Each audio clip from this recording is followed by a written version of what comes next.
Hey there, success seeker. Welcome to Dementia Caregiving for Families. Do you feel overwhelmed with the daily struggle of dementia caregiving? Looking for an easier path? You're in the right place. On this podcast, we teach you the skills to simplify caregiving. We unravel the mystery of dementia and guide you through the often difficult behaviors. I'm Lizette, your host and fellow family caregiver. As an occupational therapist, I bring my professional and personal experience to this community. Here we speak the truth, but without the verbal vomit. I know you will find value in today's program, so buckle up while this flight takes off.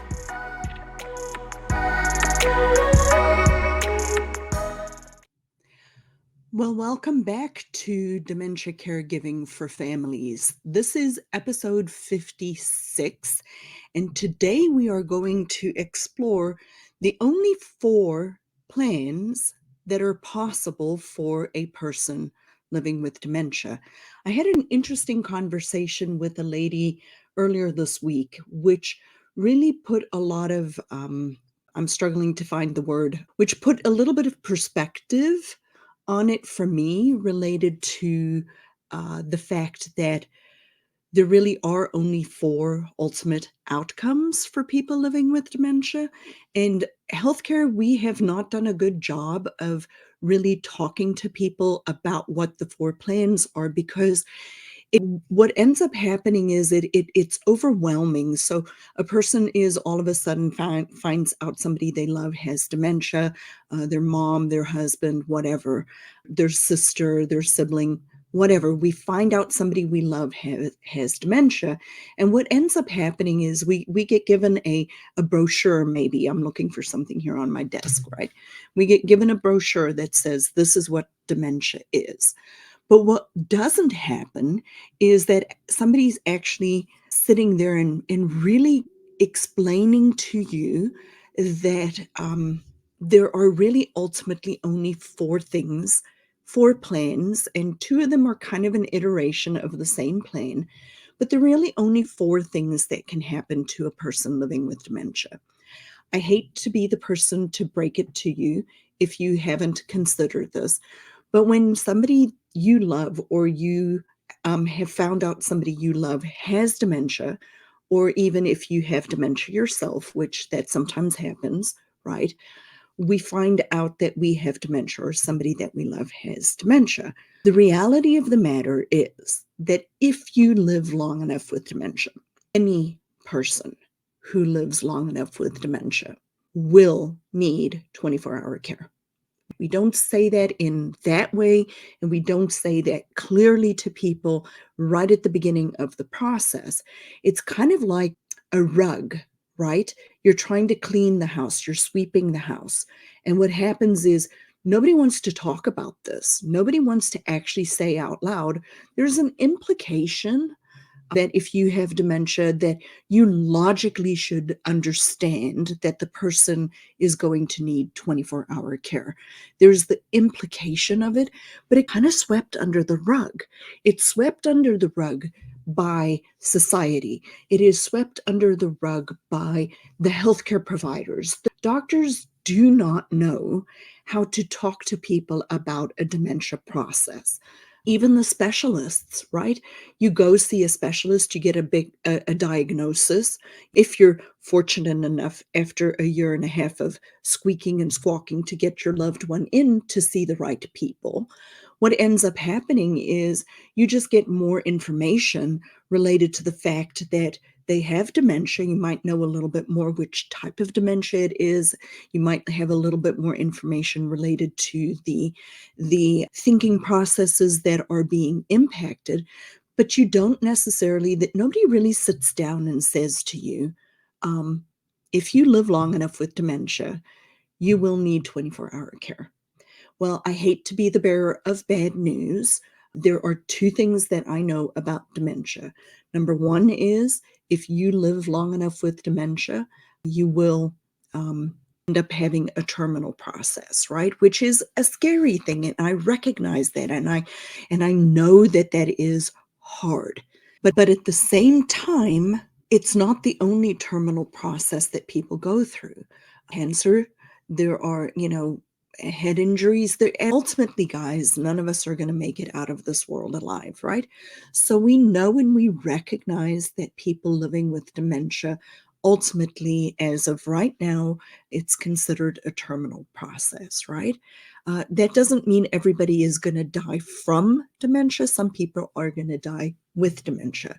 But that's the one thing we know without a shadow of a doubt. The second thing we know without a shadow of a doubt is that a person living with dementia who lives long enough is going to need 24-hour supervision.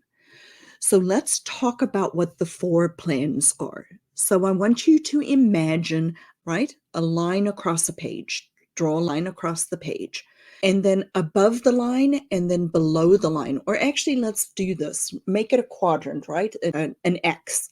So above the line is facility and below the line is at home.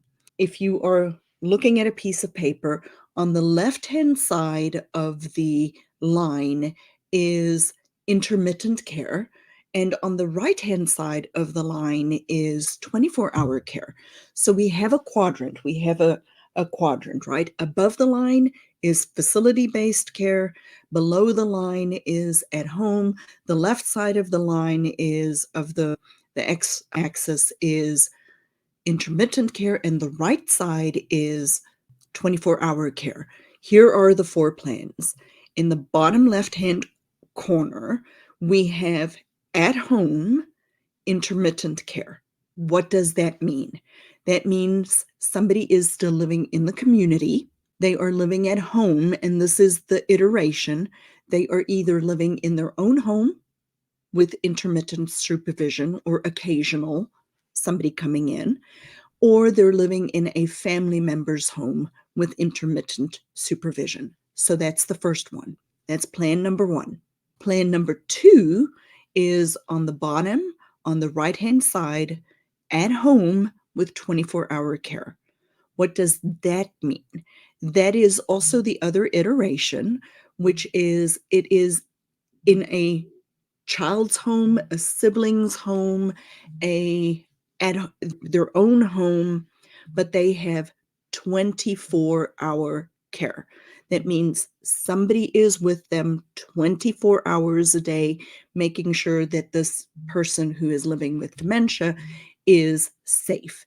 That can be family caregivers, it can be paid caregivers, but those are the first 2 plans.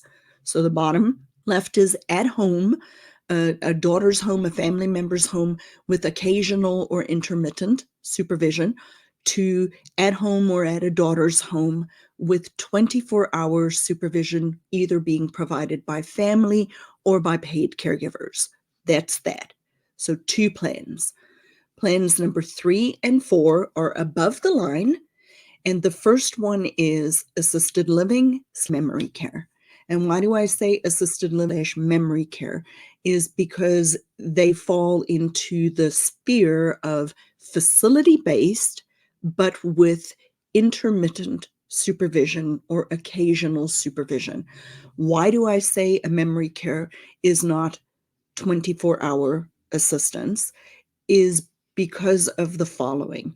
When a person is in a memory care facility, nowhere 24-hour care means 24-hour care. Nobody has eyeballs unless you have awake care. Nobody has awake 24-hour care, or very few people require that level of care.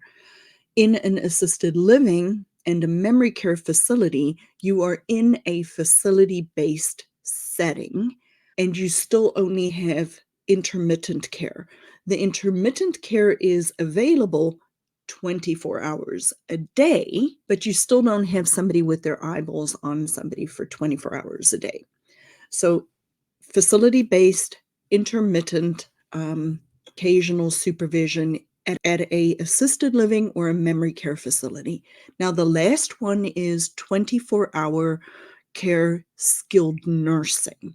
And the reason I have these two broken up is because typically people who are in an assisted living / memory care need assistance, but they're not needing heave-ho type of assistance. They're not needing big, heavy lifting type of assistance.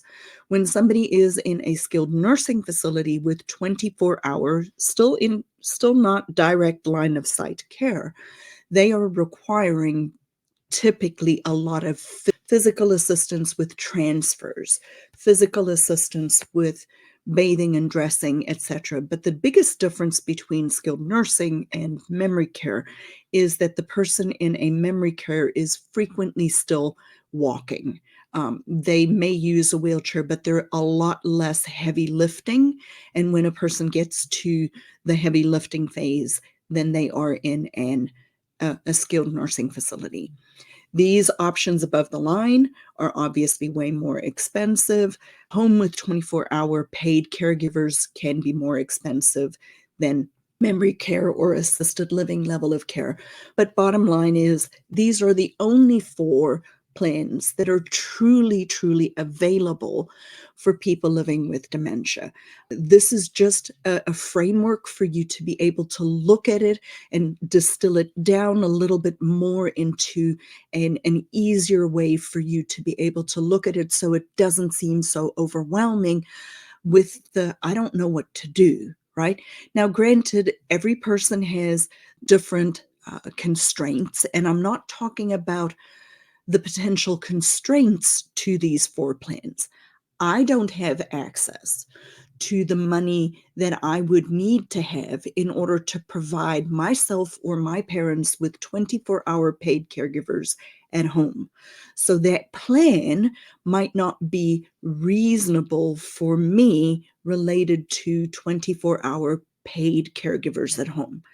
But what I am presenting to you today is to distill it down into these 4 different plans: intermittent assistance at home, which is either a family member's home or their home; 24-hour caregiving assistance at home, either my home or their home, and either family providing 24-hour care or paid caregivers; then assisted living level of care, which is intermittent in a facility like an assisted living or a memory care or skilled nursing. Those are the only 4 plans that a person living with dementia have available to them. That's taken 30 years of doing this and distilling it down into the absolute core essence of what it is that every healthcare provider is trying to say to you in a roundabout kind of way when telling you about helping somebody living with dementia. And these 4 plans can actually be applied to any caregiving situation, to any diagnosis, to anything. These are the 4 things that are available for people to do. And so the lady that I had been speaking with earlier, speaking with earlier, encouraged me to share these 4 plans with people because she had been a family caregiver, which is what this program's all about, right? Family caregiving, dementia caregiving for families. And she had been a family caregiver, and she's like, nobody ever explained it to me in a way that it actually made sense for me to be able to understand that this is really what I'm going to be providing or what was going to be possible for us. So right now, I'll just end this broadcast. I'll end this program today with this. In my particular life, we have some constraints just like anybody else, right? My mom and dad immigrated from South Africa to the United States in their early 60s. They're in their 70s now, brought all their money with them. They have what they have. And my husband and I are not independently wealthy, my sister. So our choices are: my parents live at home with intermittent assistance. They live with me with intermittent assistance, or they live in their own home with 24-hour assistance being provided by family. Those are the only 3 options that we have available.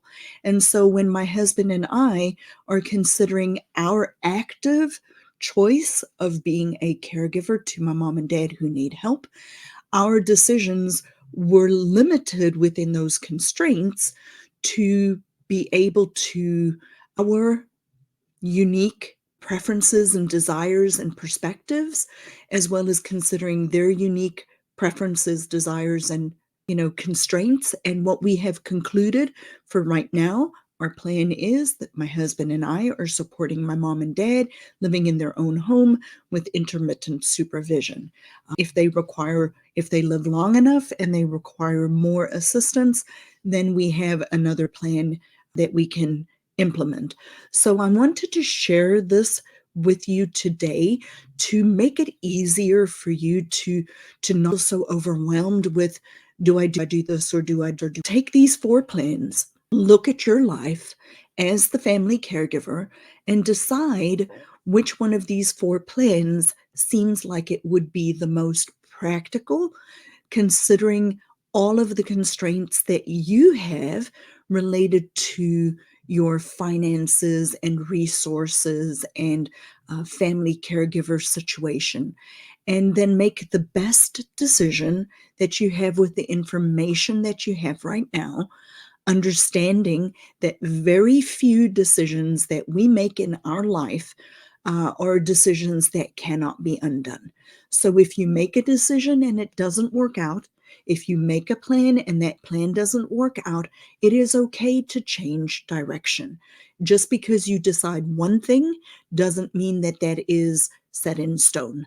I have helped numerous people over the years who had decided earlier on to put somebody in a nursing home or an assisted living facility and brought them home with 24-hour care. So just because you make one decision does not mean that you cannot undo it. None of these decisions, these plans are to the extent that they cannot be changed. So I want to encourage you with that. Just make a decision, make an active step towards the next decision that you need to make, and recognize that you do not have to have all of the answers in place. But to make it easier for you to start this journey, or wherever you are on this journey, these are the 4 plans. Those are the only 4 plans that are available for somebody living with dementia in order for them to, for the remainder of their life. Because as we started the program, as we started the podcast, somebody living with dementia long enough will need 24-hour supervision. So I hope this has encouraged you today to just consider what the 4 plans are that are available and start to take it from being so overwhelming and so many different options in your own mind and distilling it down into one of these 4 plans. Thanks for joining me today, Success Seeker. I pour my heart and soul into this program to serve you. You serve me by leaving a review on Apple Podcasts. And join our free Facebook group, Dementia Caregiving for Families. It's a positive and proactive space to navigate dementia caregiving together. Get practical tools and find support, but without the verbal vomit. Be a part of our community where we seek to find peace of mind and ease, despite a dementia diagnosis. So join today and see you next time as our flight takes off.